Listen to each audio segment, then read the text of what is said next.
এই মুহূর্তে পাওয়া সর্বশেষ আপডেট, সেভেন সিস্টার্সের অস্থিতিশীলতা বাড়ছে, বাবরের জামিন কি বিপদের সংকেত?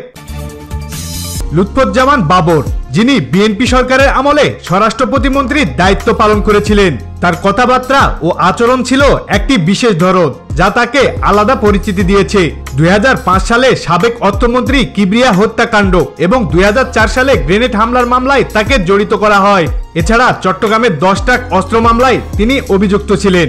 আওয়ামী লীগ সরকার তাকে মৃত্যুদণ্ডের রায় দিয়েছিল। বাবর ভারতের সেভেন সিস্টার রাজ্যগুলিতে বিদ্রোহী দল তৈরির মাধ্যমে ভারতকে অস্থিতিশীলতা করার চেষ্টা করেছিলেন, যা ভারতীয় সরকারের জন্য একটি বিশাল আতঙ্কের কারণ।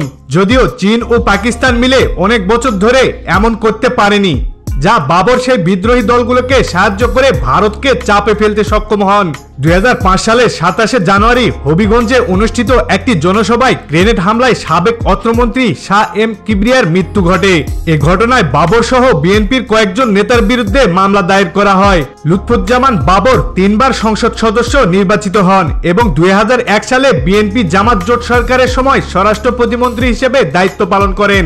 2007 সালে সেনা সমর্থিত তত্ত্বাবধায়ক সরকারের সময় তাকে গ্রেপ্তার করা হয়। পরে আওয়ামী লীগ সরকারের সময় 21 আগস্ট গ্রেনেড হামলা এবং চট্টগ্রামের 10 ট্রাক অস্ত্র মামলায় মৃত্যুদণ্ডের আদেশ দেওয়া হয়। 2004 সালে বাবর 10 ট্রাক ভর্তি অস্ত্র ও গোলাবারুদ ভারতীয়দের কাছে পাঠানোর চেষ্টা করেছিলেন।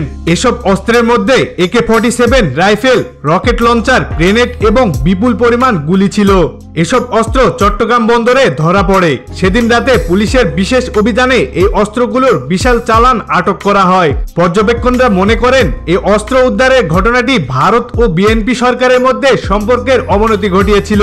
ভারতের কর্মকর্তারা দাবি করেছিলেন যে তাদের চাপে বিএনপি সরকার অস্ত্র আটক করতে বাধ্য হয়েছিল। তবে বিএনপি বারবারই বলছে সরকারের পদক্ষেপের কারণেই অস্ত্রগুলো আটক করা সম্ভব হয়েছিল।